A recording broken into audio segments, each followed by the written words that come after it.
Tahimik man si Eman Pacquiao sa ilang bagay tungkol sa kanyang buhay, pero maraming hindi pa alam ng karamihan tungkol sa kanya. Oo, kilala natin siya bilang anak ni Senator Manny Pacquiao at bilang isang batang may natural na galing sa sports. Pero sa likod ng kamera at sa likod ng kanyang apelyido, meron pang mas malalim na kwento at personalidad na hindi palaging nakikita. Alam mo ba na si Eman ay mas introspective at observer kumpara sa iniisip ng ilan? Hindi siya yung tipo na maingay o palaging nagpapapansin. Mas gusto niyang nagmamasid at nag-aaral bago gumawa ng move. Kapag may bago siyang ginagawa or may bagong taong nakikilala, hindi siya agad nagre-react.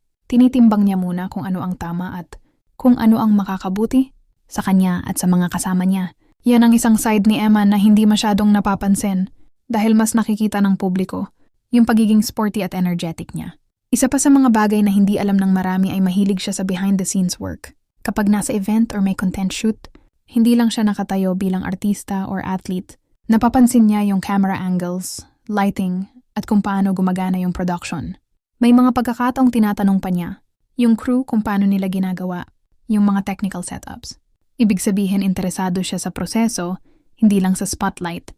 Marami ang nagsasabi na may potential din siya sa field ng media production kung gugustuhin niya. At syempre, hindi mawawala ang pagiging mapagmahal sa pamilya. Pero ang hindi alam ng karamihan, si Eman ay laging nagbibigay respeto sa parehong pamilya niya sa dalawang side. Hindi siya maingay tungkol sa personal life niya, pero consistent siya sa pagiging mabait at humble saan man siya mapunta. Hindi niya ginagamit ang apelyido niya para mangangat, kundi para maging inspirasyon sa sarili. Ang prinsipyo niya, kung gagawa ka ng pangalan, gawin mo iyon base sa effort mo at hindi sa pangalan ng kahit sino. Isa pang bagay na hindi pa alam ng karamihan tungkol kay Eman ay ang pagiging goal-oriented niya. Kung may gusto siyang abutin, tahimik niyang pinaghahandaan. Hindi niya kailangan ng malaking ingay o malaking announcement. Halimbawa, kapag nag-e-ensayo siya, hindi niya agad sinasabi sa social media. Gusto niyang nakafocus lang siya. Hindi para magpasikat, kundi para mas maging solid ang progress niya. Ito ang ugali niyang nakuha mula sa disiplina ng sports. Alam mo rin ba na mahilig si Eman sa real conversations? Hindi siya fan ng mga small talk na walang direksyon.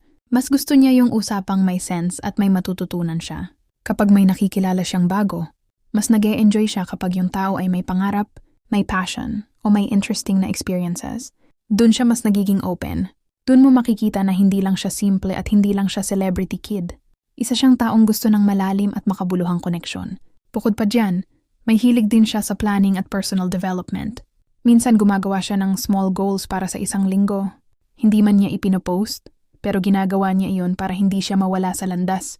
Pwede itong simpleng workout routine. Pwede ring pagbabawas ng social media para mas makapag-focus sa work. Isa ito sa mga reason kung bakit kahit bata pa siya, ay may maturity siya kumilos. At eto pa, hindi alam ng marami na si Eman ay mahilig tumulong off-camera. Hindi siya yung tipo na magpapakita ng tulong sa social media para lang makakuha ng views. Kapag tumutulong siya, personal at tahimik. Ito ang nature niya dahil lumaki siya sa environment na may pagpapahalaga sa kindness at respect. Kahit hindi niya ito ipagyabang, marami ang nakakakita nito sa mga maliliit niyang actions. Isa sa mga pinaka-interesting na hindi alam ng karamihan tungkol kay Eman ay ang kanyang pagiging mapili sa mga taong pinapapasok niya sa inner circle niya. Hindi siya yung mabilis magtiwala. Kapag may kaibigan siya, ibig sabihin dumaan sa proseso ng respeto, loyalty at consistency.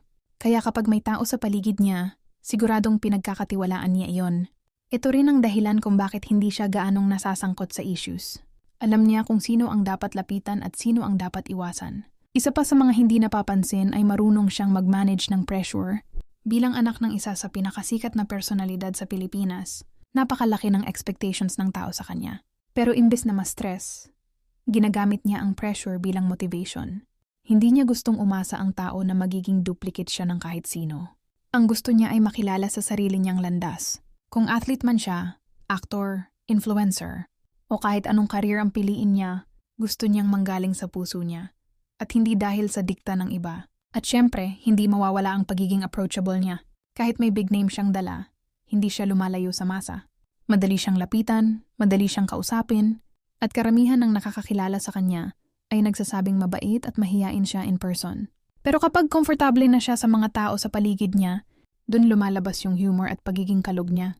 Panghuli, ang hindi pa alam ng mas marami. Si Eman ay may natural na mindset na pang long term. Hindi siya impulsive. Hindi siya mabilis magdesisyon.